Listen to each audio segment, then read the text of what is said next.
Assalamualaikum warahmatullahi wabarakatuh. Selamat pagi anak-anak. Hari ini kita belajar tentang beriman kepada kitab-kitab Allah. Sebelum masuk pembelajaran, marilah kita berdoa terlebih dahulu. A'udzubillahi minasyaitonirrajim. Bismillahirrahmanirrahim. Raditu billahi rabbah wa bil Islam madinah wa bi Muhammadin nabiyya wa rasulah. Rabbi zidni ilman warzuqni fahman. Amin. Tujuan pembelajaran kita hari ini yaitunya siswa bisa menjelaskan pengertian iman kepada kitab-kitab Allah. Siswa mampu menjelaskan kitab-kitab Allah yang wajib diimani. Siswa mampu menyebutkan cara-cara beriman kepada kitab-kitab Allah.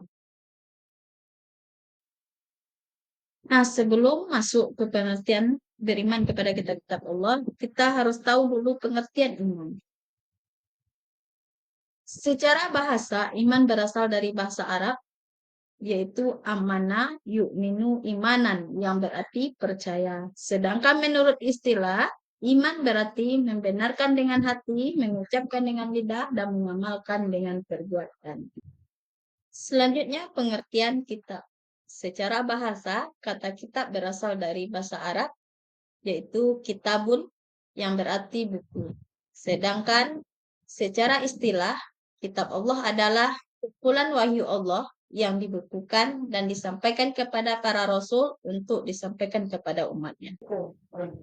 Pengertian iman kepada kitab-kitab Allah. Iman kepada kitab-kitab Allah berarti mempercayai bahwa Allah menurunkan kitab kepada para nabi sebagai pedoman hidup umat dari nabi tersebut. Kitab-kitab itu berisi perintah, larangan, janji, dan ancaman Allah.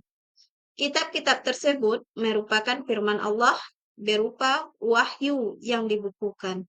4 kitab tersebut yaitu Taurat, Zabur, Injil, dan Al-Quran. Di samping kitab-kitab tersebut, sebenarnya wahyu Allah juga ada berupa sifat-sifat lembaran yang bertulisan firman Allah yang diturunkan kepada Nabi dan Rasul. Kitab-kitab Allah Subhanahu wa Ta'ala yang wajib kita imani, yang pertama Taurat. Taurat adalah kitab Allah yang diturunkan kepada Nabi Musa sebagai pedoman bagi Nabi Musa beserta umatnya. Kitab Taurat berisi hukum-hukum syariat dan akidah yang berlaku saat itu. Kitab Zabur. Zabur adalah kitab Allah yang diturunkan kepada Nabi Daud sebagai pedoman hidup Nabi Daud dan umatnya. Kitab Zabur berisi peringatan, nasihat, dan beberapa hikmah. Yang ketiga yaitunya Injil. Injil adalah kitab Allah yang diturunkan kepada Nabi Isa sebagai pedoman hidup Nabi Isa dan umatnya. Kitab Injil berisi penjelasan kebenaran, ajakan tauhid, menghapus sebagian ajaran di kitab-kitab Taurat, dan kabar gembira akan datangnya Nabi terakhir, yaitunya Nabi Muhammad SAW. 4. Al-Quran. Al-Quran adalah kitab Allah yang diturunkan kepada Nabi Muhammad SAW sebagai pedoman hidup umat Islam.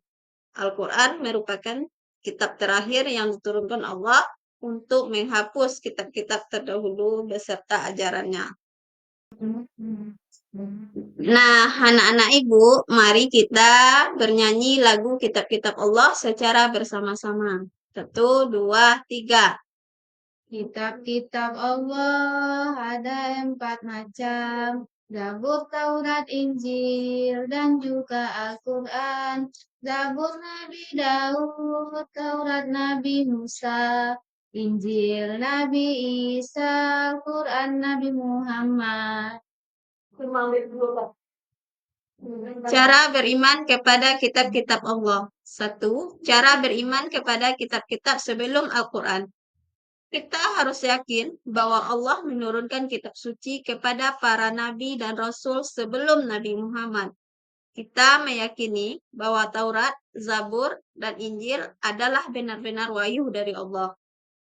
Kita meyakini bahwa kitab-kitab tersebut berisi ajaran yang menjadi pedoman hidup umat para nabi tersebut. Kita meyakini bahwa ajaran yang terkandung dalam kitab-kitab terdahulu itu hanya berlaku untuk umat di masa lampau. Ajaran kitab-kitab terdahulu tidak berlaku bagi umat Islam kecuali termuat lagi di dalam Al-Quran. 2. Cara beriman kepada kitab suci Al-Quran. Kita meyakini bahwa Al-Quran itu benar-benar wahyu Allah yang diturunkan kepada Nabi Muhammad SAW. Kita yakin bahwa Al-Quran adalah kitab suci yang menjadi pedoman hidup untuk umat Islam. Kita yakin kebenaran isi Al-Quran tanpa ada keraguan sedikit pun. Kita meyakini isi Al-Quran berlaku sampai akhir zaman. Kita harus membaca, mempelajari, memahami, dan menghayati isi kandungan Al-Quran. Meyakini bahwa membaca, mempelajari, memahami, menghayati, dan mengamalkan Al-Quran merupakan ibadah kepada Allah. Dan kita harus mengamalkan ajaran Al-Quran dalam kehidupan sehari-hari. Nah, sampai di sini anak-anak, Ibu sudah paham kan tentang kitab-kitab Allah? Alhamdulillahirrabbilalamin. Sampai di sini dulu pembelajaran kita hari ini. Ibu sudahi dengan Assalamualaikum warahmatullahi wabarakatuh.